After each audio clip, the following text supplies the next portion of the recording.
The rain fell in a steady rhythm, tapping lightly against the window of Marcus's small apartment. The city outside was alive with the distant hum of traffic, but inside, Marcus felt only the silence of anticipation. After his unsettling experience at the abandoned facility, the box of tapes had sat untouched for days, gathering dust on his desk. He couldn't bring himself to listen to them again, not after what had happened. But tonight was different. Something about the stormy night had stirred his curiosity, tugging at his thoughts until he finally relented. He had to know what was on the first of those mysterious tapes. If the eerie voices and strange sounds he'd heard before were just a trick of his mind, this tape would prove it, or disprove it. With a deep breath, he placed Lost Tape 001 into the reel-to-reel machine and threaded the tape, his fingers trembling slightly as they brushed the old, worn surface. The machine whirred to life with a low hum, and the tape began to spin. The static was immediate, soft, crackling white noise, much like the others. But this time, there was something different. A deeper hum, almost mechanical, rumbled underneath, as if the tape was playing something ancient and forgotten. Marcus leaned closer, adjusting the volume. The sound grew more intense, a layered, dark, ambient hum that filled the room with an unsettling energy. The familiar static ebbed and flowed, but then, after what felt like an eternity of suspense, a voice cut through the noise. Project Blacklight, Experiment 101, initiating test sequence. Marcus froze. His heart skipped a beat. This wasn't like the other tapes. There was no mistaking it now. This was a recording, an official one. He hadn't been imagining things. Someone had recorded this tape as part of some sort of experiment, and this was their documentation. The voice on the tape was cold, clinical, the kind of voice you'd expect from an old government official or scientist.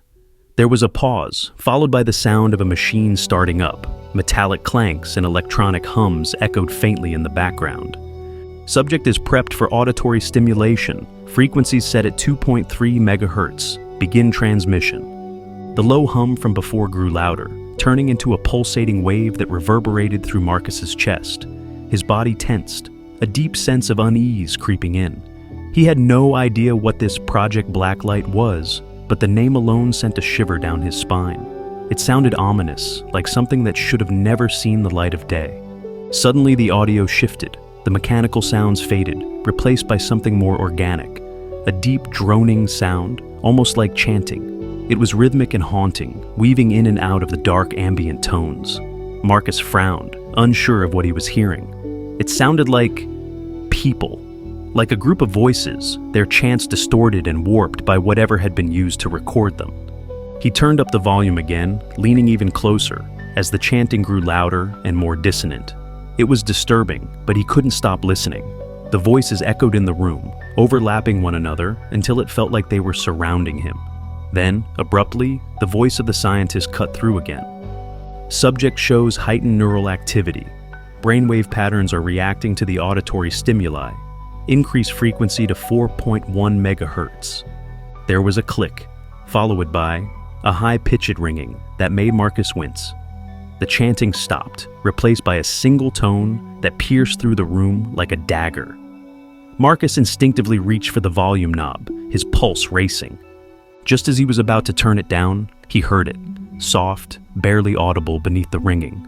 A whisper, not part of the recording, but something else. Something that wasn't supposed to be there. "Help me!"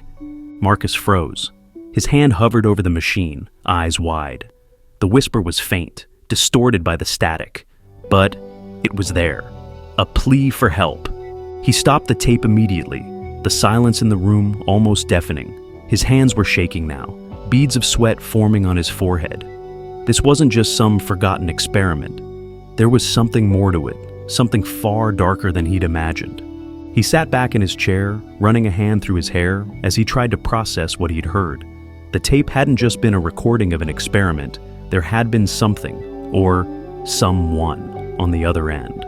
Someone who was in distress, calling out through the frequencies, buried beneath layers of sound.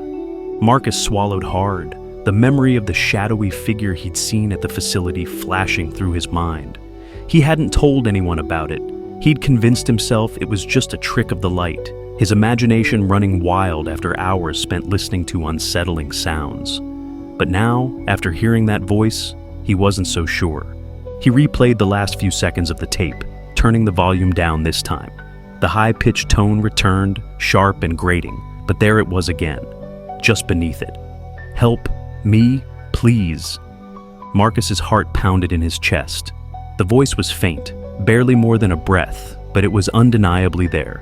Whoever had recorded this experiment had left something behind, something they hadn't intended for anyone to find. He paused the tape again, staring at the machine in disbelief. What was this? Some kind of hidden message? A ghostly imprint left behind by one of the test subjects? Or something worse, something that had been trapped inside the tape itself? Before he could ponder it further, the lights in his apartment flickered. A momentary surge of panic gripped him as the room dimmed, shadows creeping along the walls. His gaze darted toward the window, where the storm continued to rage outside. But it wasn't the storm that unsettled him. It was the feeling that he wasn't alone. A cold chill swept through the room, and Marcus's breath hitched in his throat. He slowly stood up, his eyes scanning the dark corners of the room. Nothing. Just shadows and silence. But the air felt different now, heavier, as if something unseen was pressing down on him. The tape machine whirred again, the reels spinning even though he hadn't pressed play. His stomach dropped, a sense of dread creeping in. He took a step back, his eyes locked on the machine as it continued to run on its own. Then, without warning, the voice returned, louder this time, clear as day. "Help me!" Marcus stumbled back, knocking over his chair as the words echoed in the room. The lights flickered again, and for a brief moment, he saw it, the figure. The same shadowy presence from the facility, standing in the corner of his apartment, watching him. He blinked, and it was gone. The tape stopped. Silence. For a long moment, Marcus just stood there, his heart racing, his mind reeling. He didn't know what to think, what to believe. But one thing was certain. These tapes were no ordinary recordings.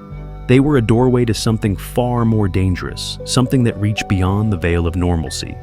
He couldn't keep them here, not in his apartment, not after what he'd just experienced.